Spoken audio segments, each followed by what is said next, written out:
Produits, catégories et articles de blog, salut à tous, c'est Camille, je suis consultante SEO et aujourd'hui nous allons voir comment référencer votre boutique sur PrestaShop. C'est parti!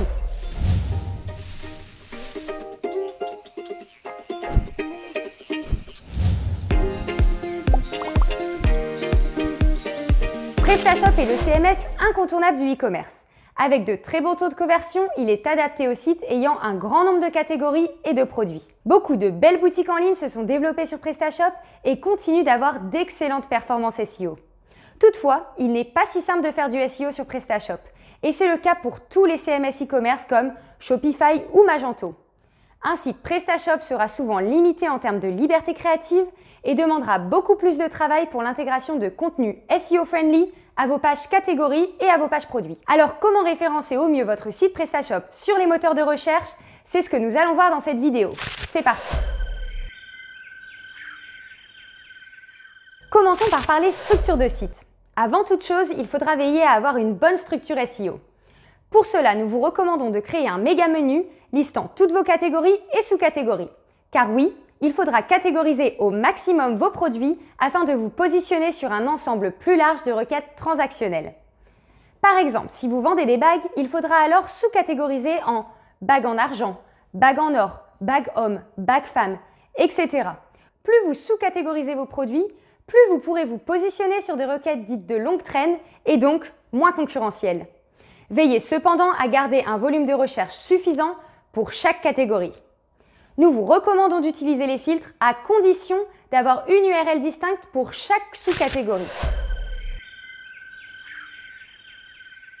Parlons maintenant de l'optimisation des balises. Les pages produits et catégories sont les pages les plus importantes de votre site PrestaShop. Elles se positionnent sur des intentions de recherche transactionnelles.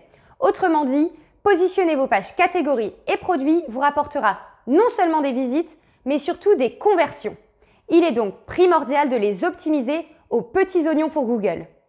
Pour cela, assurez-vous tout d'abord d'identifier les bonnes requêtes pour chacune de vos pages produits et catégories.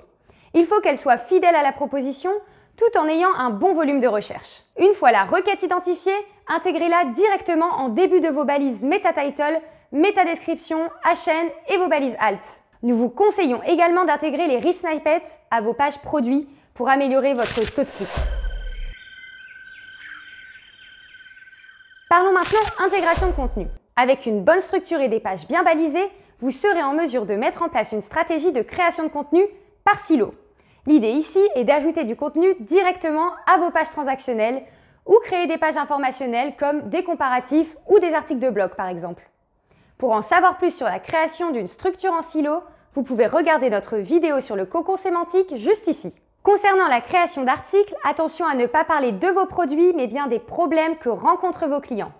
Par exemple, dans le cas de notre boutique en ligne de bijoux, on pourrait créer un article expliquant comment ajuster la taille d'une bague, qui est donc un problème client. Pour augmenter la conversion de ces pages, vous pouvez alors utiliser des appels à l'action, comme des bannières ou des liens cliquables par exemple. Veillez aussi à bien mailler vos articles entre eux et à rediriger un maximum d'autorité vers vos pages transactionnelles. Alors voilà, le SEO sur PrestaShop n'a plus de secret pour vous. On se retrouve très vite pour une prochaine vidéo. Salut!